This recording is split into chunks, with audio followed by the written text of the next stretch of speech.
Good afternoon, one and all. So I am Prasanna Kumar Behera from IIT Tirupati. So today I would like to briefly talk about the concepts of service life of RC structure, and specifically talking about in a way to obtain an accurate estimate of the service life by considering the actual conditions of rebar in concrete. So in a broad sense, this could be a very good step to achieve sustainability, because that will finally help us in obtaining judicious use of materials as we see along. So we all know that in urban built infrastructure, we are normally concentrating on the creation, right? In which the major concern nowadays is that the deterioration of these structures for the environmental conditions like heavy rainfall or too much humidity, and say there is a variation in the alternate wetting and drying kind of an environment. So in all these conditions, we normally end up in a compromised service life. The structure is intended to serve for certain number of years, but these deterioration phenomena or environmental degradation processes finally land up in something like the photograph that is shown towards the right side, right? So completely deteriorated structure, and really a concern for us, because it is not just the creation. So now it's very inevitable for us that it's not just creation every time, but also maintenance is also important. And this has a close link with the idea that the resources, they are not ending, right? We have very limited resources as far as natural resources are concerned, or man-made, where we have to develop an optimized way of working with these resources, either it is cement or any modern construction material in its own way. Finally, we are dealing with the idea of judicious use of these materials, and thus we are closely not just dealing with the creation of the maintenance, an important part, the creation of the infrastructure alone, but rather we are concentrating on the maintenance action as well. So if we pause and think and try to understand the idea of the service life, it's nothing but, okay, we define certain level of performance, and whether we are reaching that performance within the desired life of the structure or not. But these deterioration phenomena will intervene and tend to reduce that. That's the broad understanding of it. So for that, we need to have proper maintenance plans, maintenance action, maintenance protocol in its own way, right? So there is a proper correlation between both these ideas, proper link between both the idea of service life and maintenance plans. And to that extent, the determination of service life is definitely of considerable importance for sure.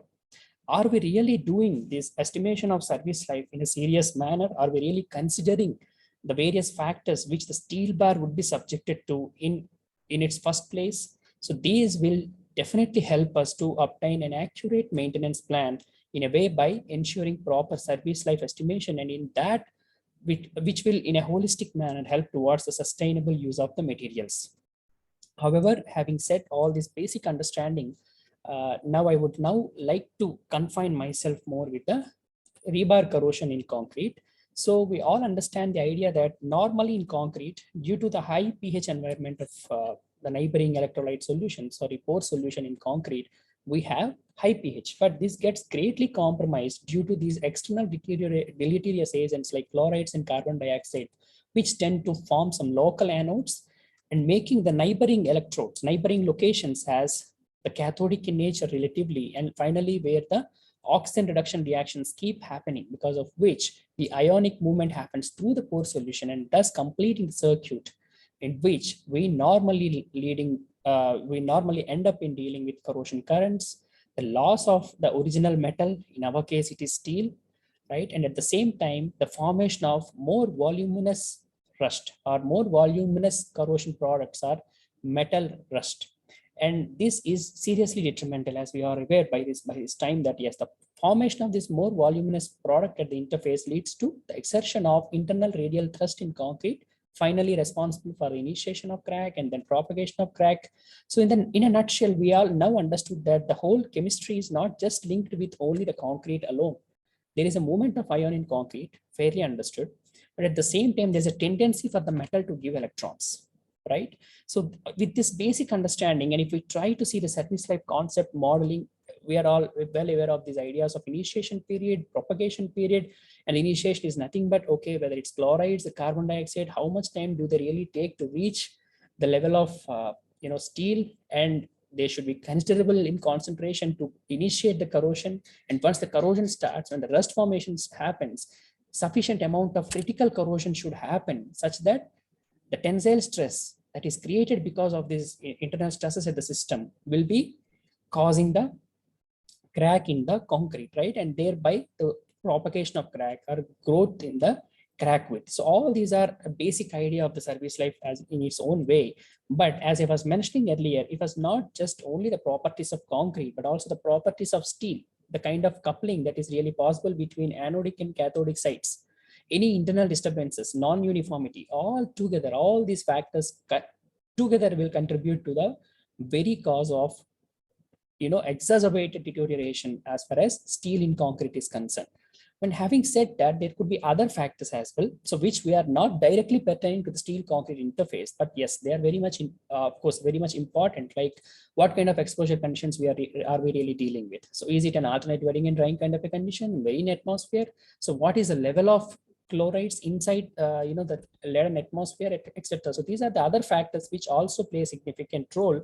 But my idea, or perhaps the very basic fundamental concept, is that in all the service life estimation and the idea of estimating the amount of critical corrosion, etc., we are really forgetting the fact that steel is in its stressed condition, right? So we all understand the fact that steel is definitely not in stressed condition in reinforced concrete. It is subjected to external loads, right? This could be an elastic nature, but at the same time, there could be some constructional operations like bending, cranking, which could lead to huge plastic deformation. So it also stands to reason for us to believe that, okay, if we simply consider these strained locations, they are very close to the cover. They're not just close to the cover alone, but at the same time, they are in completely different kind of an environment as far as the state of stress is concerned in steel. They are having huge plastic deformation. So here are some of these images. Those were taken from the site where we could see that severe corrosion is happening near these extremely strained locations which undergo plastic deformation. So this I would like to brought your attention that yes, we may have to really take the effect of plastic deformation. Are we really understanding this fact that this is the weakest link in this whole system? And are we really trying to incorporate that in our modeling or not, right? Even before proceeding to the modeling, we should really try to understand what kind of changes can it really make. So having said that, change in Gibbs free energy is a general way of understanding, okay, because of plastic deformation, perhaps additional strain energy is coming into the system that is leading into thermodynamic unstable condition, and finally corrosion is happening. More corrosion is happening. But that's a very, very theoretical way of looking life. We should really try to see the electrochemical tendency of the steel when it is in plastic deformation, and only then we will get a holistic idea of the behavior, and only then we will be able to estimate the service life more precisely. So the preliminary hypothesis is that maybe, which is of course this plastic deformation is very much relevant to us. I'm sure you would all agree by now, but at the same time, this could lead to huge microstructural changes as we see along. So I would like to draw your attention to some of these basic pre-strained reinforcing steel bar related corrosion studies that we had done. So in which, okay, we took basic steel, fundamental steel. I mean, what I mean to say this is ferritic, pearlitic steel, which contributes to the ductility because we are dealing with the idea of strain and the strain related effects. We need ductile steels and we really want to deal with that, right? So this ductility is mainly coming from pearlite ferrite phase in a typical steel bar. So we chose ferritic pearlitic bars, and we understood that stress strain curve, and we strained to predetermined levels. We fixed the predetermined levels. In this manner, we can induce controlled strain in the steel bar, right? And then we chose those steel bars from selected locations, very precisely maintained choice of locations. And then we took those steel specimens and have done electrochemical tests in different kinds of electrolytes. And for the discussion today, I would now like to show you some results pertaining to chloride contaminated concrete pore solution or concrete environment more precisely. And in this 3 electrode setup, which normally electrochemical tests, we normally do that. We have this working electrode, counter electrode, reference electrode in a very standard manner. And I would now like to draw your attention to the fact as shown in figure B, where these white arrows, right? We can see that there is a surface change, which is very much associated with this huge plastic deformation. And we really have to be very cautious of that. We all know the surface condition is an important factor as far as the corrosion is concerned. right? Any changes in surface condition will definitely impact the rate at which the metal is being lost at the interface, right? So with that having said, let me just briefly go through some basic results, right? Given the fact that we are dealing with concrete pore solution where the thin film passivity on the steel is expected, right? We had done the studies pertaining to cyclic polarization because we want to create that disturbance using chloride and at the same time try to recuperate the damage that is happening because of chlorides, which we normally do in cyclic polarization, right? So we had done a scan range from minus 250 millivolts with respect to stabilized open circuit potential to almost 1 volt with respect to that potential, and then coming back to its minus 250 millivolts with respect to original OCP. So this was the usual protocol that we had followed. And in this whole process, different parameters in these curves, like, okay, at what potential did the breakdown of this thick film passivity happen? What is the kind of current that we are really dealing in the forward scan? What is the current that we are, maximum current that we are able to reach? And in the reverse scan, what is the maximum current? Because they are indicative measures of the complete corrosion phenomenon happening at the interface. We tried to characterize these basic parameters, and what we observed in a general sense is that pit recuperation is pitiable. I would rather use the word pitiable as far as the strained steels are concerned. At the same time, the corrosion rates were high because these specimens were sufficiently passivated in concrete pore solutions. We did not really observe too much changes in the potential as far as potential is concerned, but the currents were really high. The extent of currents are almost tenfold in the strained steel bars. And interestingly, the strained steel bars are corrosive. In fact, they are easily prone to corrosion to that extent that their steel surfaces can easily be covered using very dense rust layer, which is normally reflected in the form of this thick film passivity phenomena. So all these strained bars have shown this thick film passivity. So which shows that the rust products can easily be accumulated on the steel surface and prevent any further increase in initial stages, but the breakdown could be tougher, but at the same time, the recuperation is also very poor.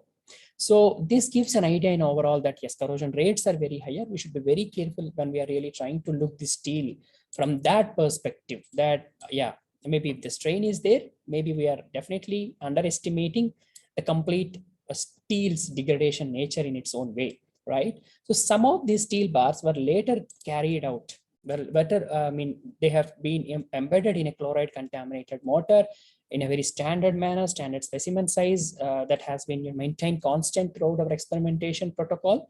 And we chose the mortar considering the size of the specimen we really want to deal with. We added chlorides to the mix and we completely monitored these steel bars at different time periods inside this mortar. And we would like to see, I will show at the end of it, but yeah, we were more interested in having the rust interface. I mean, what happens at the steel concrete interface at the rust, right? What is the amount of corrosion that is happening in the interface? So at the end of the exposure period, which is almost 18 months, we could see this kind of a phenomena where cracks were emanating from the rebar embedded specimens, which is having strained steel.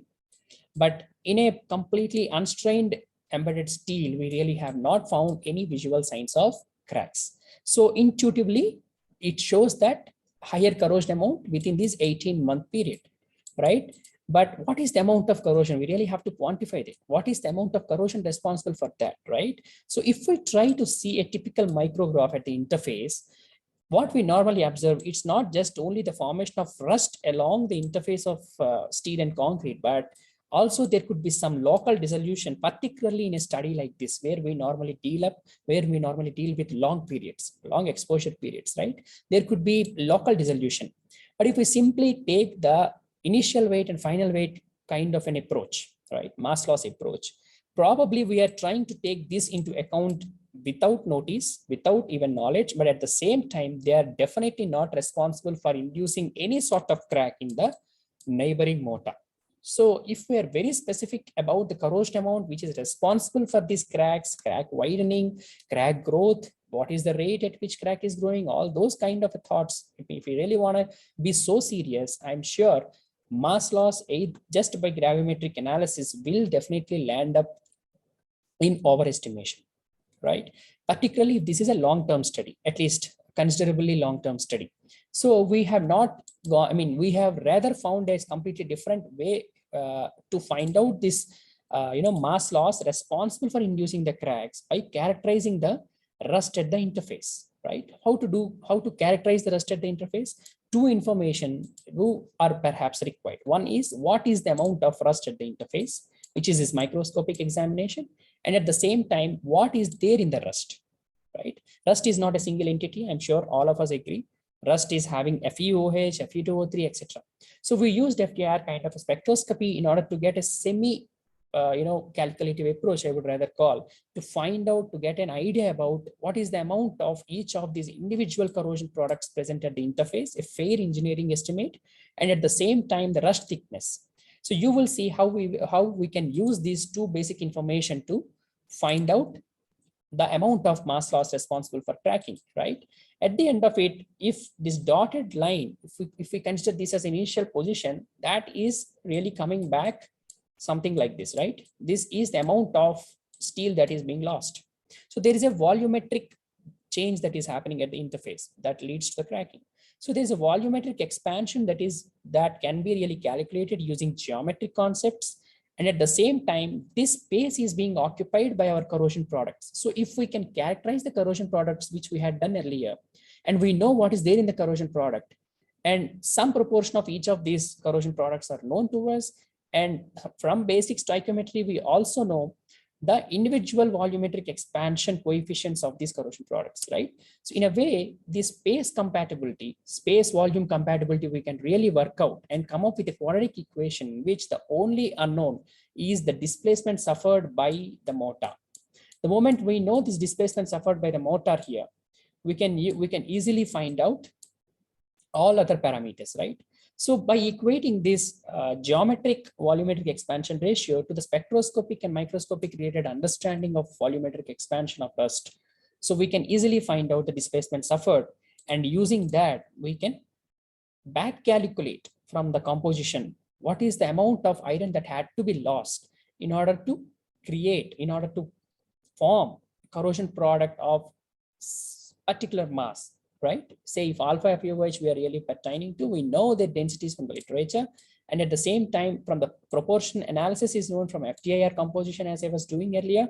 And at the same time, once we know all the parameters at the interface using the quadratic equation, which I had shown you previously, we can end up in having the mass loss responsible for cracking. So this approach, it looks, I mean, due to the, shortage of time, I cannot really go through the meticulous aspects of perhaps the pinpointed aspects of each of these things. But the long and short of the story is, okay, once we know the composition, we can back calculate the amount of iron that had to be lost to produce the corrosion product of so much amount, of a given amount.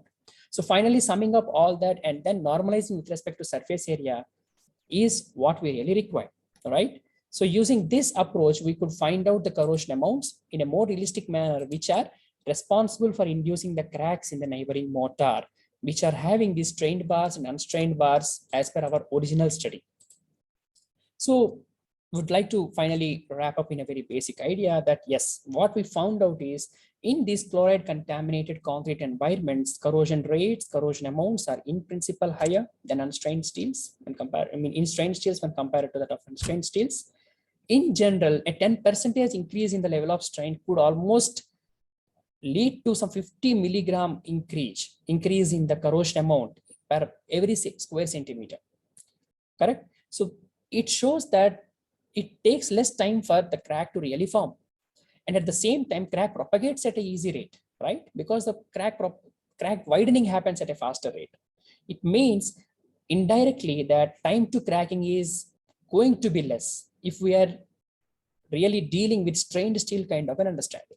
The moment we have time to cracking less, I mean, we are really perhaps overestimating the service life of the structure in a broad sense, because the weakest link is the strained portion in a more general, in a typical RC beam. The weakest link is none other than the strained location of the steel bar, particularly this plastic deformation. So if we really cannot take this into account, perhaps we are highly overestimating the service life, and But what could be the reason behind all this, right? We understood that there could be certain surface changes already previously, but other than that, is there any other thing which is really leading to that? So I would now like to show you some of the micrographs which we had obtained using FESCM.